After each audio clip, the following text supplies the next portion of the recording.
All right, thanks, Van.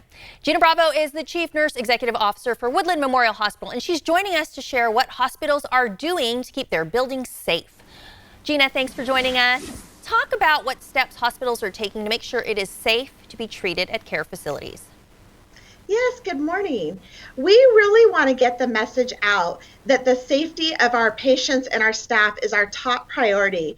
And we've taken significant steps to make sure that it is safe to be treated in our care facilities. We know how critical it is to get the care you need when you need it, and we don't want people to remain at home and become iller when they come in. We've done things such as we're screening everybody that comes in the door. We're limiting visitation. We have a universal masking policy just to ensure that things are the safest they can be.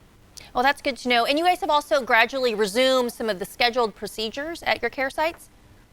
Yeah, as everyone knows, when this COVID hit, we really needed to plan for a surge. So we limited the procedures that we were doing to just the emergency sort of procedures. And now that things have calmed down a little bit, we're starting to open that up. So people that may have had their surgeries rescheduled are now getting to come in and get their surgeries done. Well, that's good to know. Yeah, we can't open every service at the same time, but we are opening slowly as we go with national and state guidelines in mind. Yeah, and if someone does need some healthcare services, a lot of people kind of stayed away for a little bit. What should they do?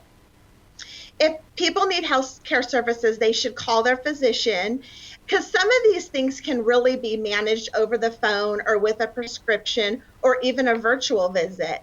And then if they need a more detailed service, they can either go into an urgent care or the emergency room.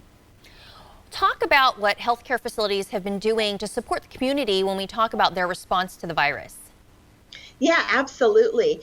We've really expanded our virtual services, which has been a great outcome of this whole thing.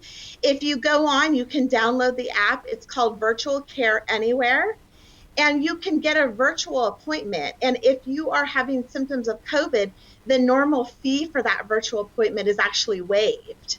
Oh, okay, so that's good. So you're offering free virtual urgent care visits for anyone who is experiencing mild to moderate COVID-19 symptoms?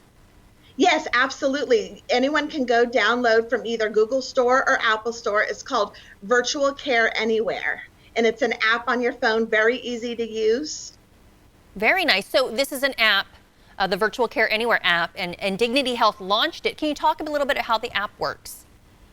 Yeah, you go on and you're actually speaking with a provider on the app. And if, like I said, if there's a code that they'll give you, and if you're having symptoms of COVID, it's normally a $35 fee. So even past COVID, if you don't want to leave your home or it's something you can talk to your doctor virtually about, you can call in and use this, and you're actually screened just like you would be in person. It's no different. He asks the same sort of questions. It's a back and forth conversation. And then from there, we can talk about next steps, whether maybe he can just call in a prescription, maybe you're just going to monitor at home for a while, or maybe you do need to go to the emergency room, and all that can be done through this app. Yeah, I've actually done a couple virtual visits with my family during this time, and it is pretty easy to use, so that is important that we keep letting people know that's out there. What about moms or expecting moms? Are facilities safe when we're talking about moms and also for babies?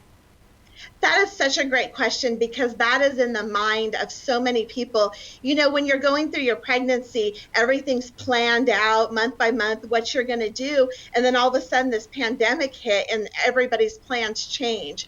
Our emergency rooms, our delivery rooms, and our operating rooms are safe for the community. And we are here waiting for them to come in and treat. We are following policies and procedures along with those national guidelines, state guidelines, to care for everybody in a safe manner. And another thing I hear a lot is that people are hearing that when they come in and deliver, that they need to come in alone. And that is absolutely not true. We are allowing a birthing partner, just as we did before, to come. So when you welcome that new human in the world, you're not alone, you're with a loved one as well. That's great to hear because I know that definitely has been a concern for a lot of people that are, expecting a child. And as a mother of two, I can only imagine how this experience is different given the pandemic. Another question about testing for COVID. Is it required or done on patients that you do admit?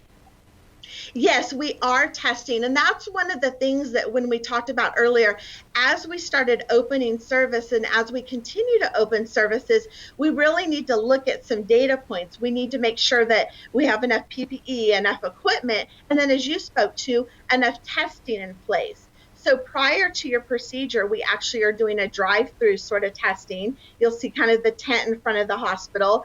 And before their procedure, they come in the day or 2 days before and we do a COVID test.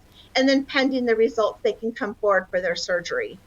Okay, Gena Bravo from Dignity Health. Thank you for joining us and answering some of those medical questions today. This interview involves commercial content. The products and services featured appear as paid advertising.